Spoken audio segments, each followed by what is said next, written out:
Selamat datang di Sanghyang Channel, menguak sejarah penuh makna. Assalamualaikum warahmatullahi wabarakatuh.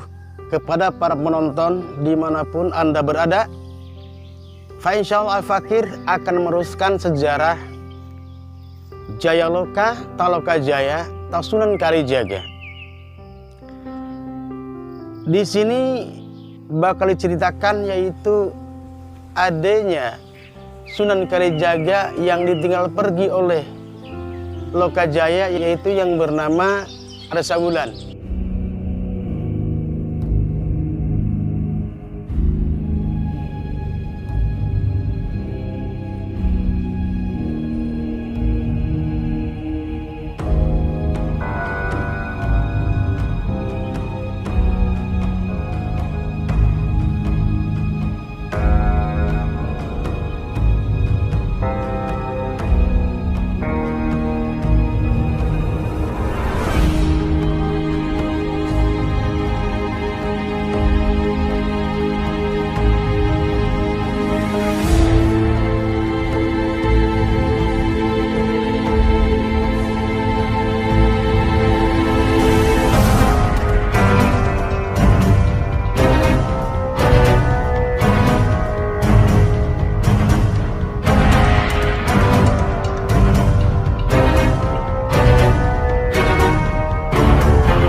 Di sini diceritakan Arsawulan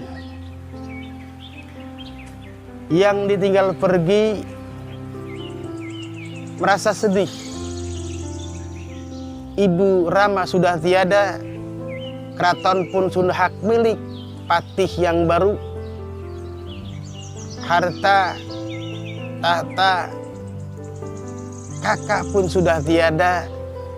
Akhir kemudian Putri Arsawulan memutuskan untuk pergi dari keraton Tumenggung Tuban, menyusul yang jadi kakaknya, yaitu akan menyusul Lokajaya.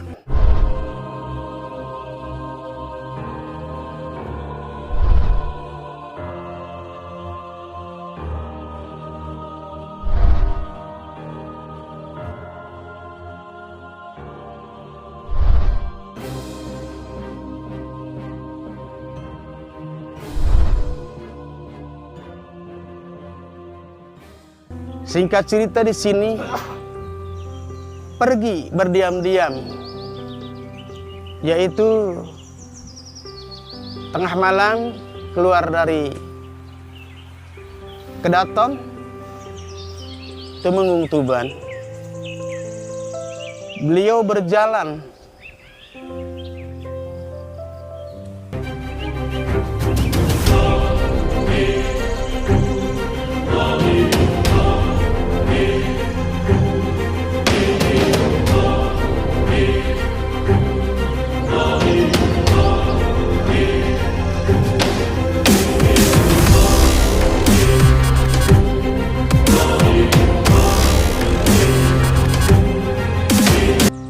kampung dan desa dan hutan, melewati bermacam-macam tebing, gunung, yaitu hutan belantara, sampai dia tidak makan, tidak minum, sekelipun tidur tidak, memikirkan kakaknya yang meninggalkan Keraton Ketemunggungan Tuban. Singkat cerita, Nyi Putri Arsawulan sampai badannya rusak karena tidak tidur, tidak makan, berjalan, tanjakan, tudunan pun dilalui. yang belantara pun dilalui. Disitulah jatuh Nyi Putri Arsaulan di tengah jalan.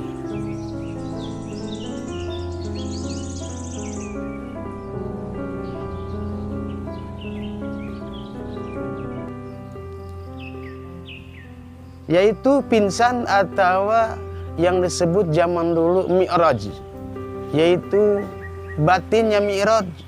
Arsaulan di dalam mi'raj batiniahnya itu ketemu dengan seorang syekh, yaitu Syekh Dzulkarnain dari Mesir.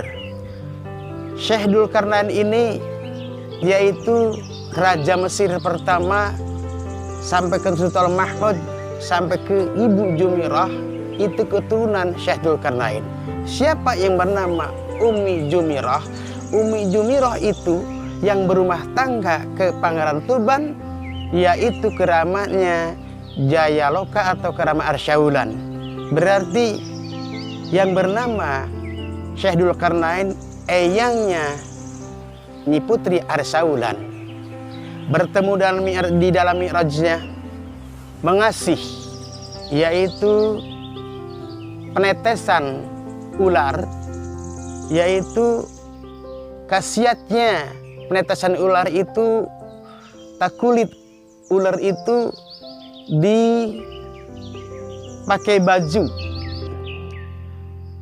diberikan kepada Nyi Putri Arsaulan dari Syekh Dzulkarnain. Nyai, ini dari eyang, cini mata. Eyang adalah orang tuamu, eyangmu sendiri. Kutitipkan ini baju penetesan ular. Eyang beritahu kemampuan ini baju penetesan ular, yaitu awet muda, tua yaitu bisa muda, seperti perjalanan yaitu bulan di pertama yaitu muda, tua, muda lagi, perjalanan pergerakan bulanlah seperti kekuatan karomah, yaitu baju penetesan ular. Singkat cerita, Arsaulan bangun dari mi'rajnya. Di depan mata ada seorang kijang mas lagi minum di suatu kobakan air yang begitu jernih, yang begitu bersih. Lantas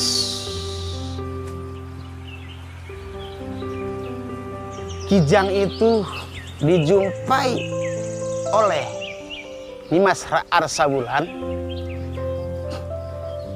Dengan izin Allah, kijang mas itu berbicara, naiklah putri, gimana aku, kemana pergi? Singkat cerita, naiklah Arsaulan ke kijang mas itu, berjalan menurut kijang mas itu. Tidak singkat di jalannya, datang ke suatu daerah, suatu taman. Di situ juga ada kali besar, ada kobak yang berdiri airnya. Disitulah kijang mas mampir mau meminum air itu. Izin Allah, kijang mas itu lagi minum di suatu kobakan air. Disitulah menghilang dan hilang tanpa karena. Sekalian Nimas Arsaulan mandi di itu kobakan air yang begitu jernih.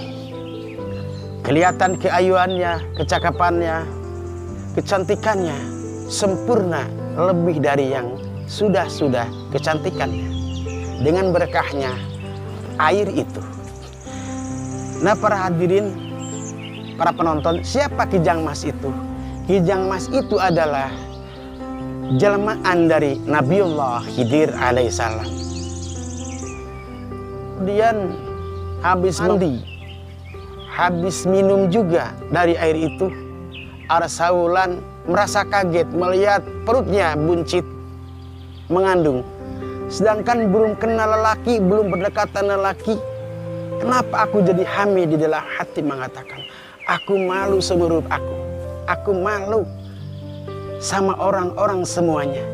Daripada aku bunting tiada bapak, tiada orang yang mengaku, lebih baik mati ya Tuhan kami, ya Sang Maha Widi. Sambil dia mengelus-elus perut, kandungannya itu sudah tua mendekati 9 bulan. Dia jadi 9 bulan. Sambil mengelus-elus perutnya yang buncit, menengok ke kanan, menengok ke kiri, menengok ke atas. Kebetulan di atas ada seorang petapa, yaitu Sunan Rom.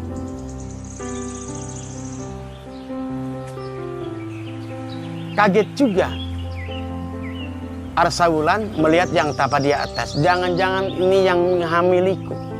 Jangan-jangan ini yang bikin aku malu.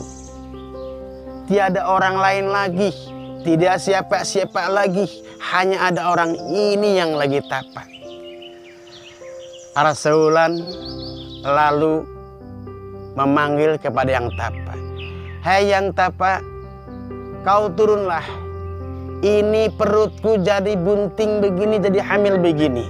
Tidak ada orang sekeliling, aku belum kenal dengan laki-laki, belum jamah dengan laki-laki. Di sini hanya ada engkau, hai petapa. Kalau engkau tidak turun, aku panah, kata Nimas Ratu Arsaulan. Sunan Rom balik berbicara kepada Arsaulan. Nyi Putri, aku sudah lama di sini tapak 9 bulan. Sebelum kau datang ke tempat ini, aku sudah tapak lama.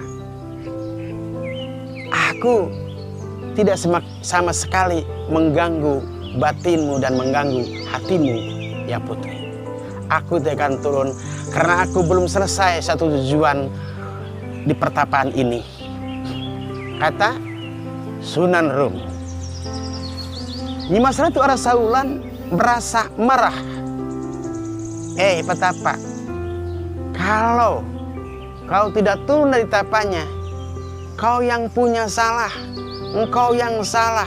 Tidak ada laki-laki lain, hanya di sini ada engkau. Pokoknya kau harus turun. Kalau tidak turun, aku panah olehku. Sunan Rom berbicara dalam hati, ya Rob yang maha mendengar, ya Rob yang maha melihat, ya Rob yang maha pengerasa, ya Rob yang maha pengucap. Lalu kemudian Sunan Rom turun, merasa malu. Malu, kata Sunda Wirang, luar biasa. Lalu kemudian Arsaulan berbicara kepada Sunan Rom, petapa, coba hilangkan hamil perutku. Coba hilangkan hamil perutku. Aku tuh sudah tidak sanggup hidup dikarenakan belum pernah laki-laki berdekatan atau menjamah saya. Dengan izin Allah, berdoa kepada Allah, Allah yang maha tahu, Allah yang maha mendengar, Allah yang maha pengerasa, Allah yang maha pengucap. Bismillah, keluarlah lahiran itu dari ibu jarinya Nimas Arsaulan, yaitu seorang anak laki-laki. Begitu cakep, cahayanya mancur, begitu ganteng, putih, gagah. Lalu Arsaulan menitipkan kepada Sunan Rom, ya Sunan, ini titip anakku ini. Aku mau pergi ke Pulau Nusa Kambangan untuk bertafa. Aku tidak akan bangun dari tapanya sebelum Ratu Adil turun ke muka bumi atau di negeri ini, Indonesia Tanah Jawa, aku gak bakal bangun dari tapaku. Kalau sudah Ratu Adil turun di muka bumi ini, aku tidak akan melaksanakan tapak lagi. Aku akan buka dari tapanya. Kata Nyimas Ratu, penjelasan Nyimas Ratu Arsaulan. Kita balik lagi ke cerita yang anak yang dititipkan kepada Sunan Rum. Sunan Rum bingung. Ini aku tidak punya istri, belum punya istri, belum juga bernikah. Gimana kata orang kok laki-laki bawa anak? Singkat cerita, ada seorang yang menunggoni Huma, kerjanya menunggu Huma, yaitu padi, yang bernama yaitu Darmasura dengan istrinya yang menungguni Huma. Datanglah Sunan Rum ke Darmasura. Assalamualaikum, waalaikumsalam warahmatullahi wabarakatuh. Dijawab oleh Darmasura, ada apa Gamparan dan perlu apa kepadaku? Aku hanya seorang penunggu padi, Huma Gamparan. Darmasura, saya yang bernama Sunan Rum menitipkan anak buatmu, Darmasura. Darmasura merasa kaget dan bergembira. Apalagi yang bernama istrinya Darmasura, disitulah sangat terlihat di wajahnya berseri-seri bergembira. Karena anak tersebut sudah ganteng, putih, kayak gagah. Lagi pengen-pengennya anak, ada yang ngasih. Disitulah kegembiraan yang tiada batasnya bagi kedua orang tersebut, yaitu Darmasura dan istrinya Darmasura. Duh guhuling pinestiang widi, sudah jadilah anak tersebut anak Arsaulan, jadi anak Darmasura dan ibu Darmasura. Pertama yang mengasih nama yaitu Darmasura. Ibu Darmasura, aku akan mengasih nama kepada anakku. Ini anakku yang bernama Sunan Derajat. Ibundanya nggak mau kalah, budak angkatnya yaitu ibu Darmasura menjawab, Rama, suamiku, aku tuh juga pengen menitipkan nama untuknya. Yang ganteng, yang cakep ini, yang gagah ini. Siapa memberi nama siapa kepada Sunan Derajat itu? Kata Darmasura. Dijawab oleh ibu Darmasura, aku mau mengasih nama yaitu yang bernama anakku ini Kidang Tarangkas. Nah, para penonton yang budiman, putra angkat Darmasura dikasih dua nama dari ayahnya yang bernama Sunan Derajat, dikasih oleh seorang ibunya, ibu angkatnya, yaitu Kidang Tarangkas. Nah, pemirsa, yang bernama Darmasura, yang zaman sekarang disebut Pangeran Darmayu, yaitu Pangeran Darmasura. Asal Darmayu kalimat dari yaitu Pangeran Darmayu, yaitu asal nama Darmasura. Jadi singkat cerita di sini, putra Indramayu atau putra Darmayu, Pangeran Darmayu, yaitu satu yang bernama Pangeran Tarangkas atau Pangeran Kijang Tarangkas, dua Pangeran Derajat. Nah, para penonton, bila mana ada suatu sejarah yang kurang pas, Al-Fakir menghormati satu daerah, lain sejarah, lain nama, Semoga semuanya itu dilakukan dengan benar, semuanya itu afsah dari Allah Subhanahu wa Ta'ala. Nah, para penonton yang budiman, semoga antum-antum semua diberkahi Allah Subhanahu wa Ta'ala, para ulama, para habaib, dilindungi Allah Subhanahu wa Ta'ala. Amin ya Allah ya Rabbal Alamin. Dari sejarah ulama zaman dulu, semoga berkahnya ke tanah Jawa Indonesia ini dan seluruhnya. Akhirul kalam, wassalamualaikum warahmatullahi wabarakatuh.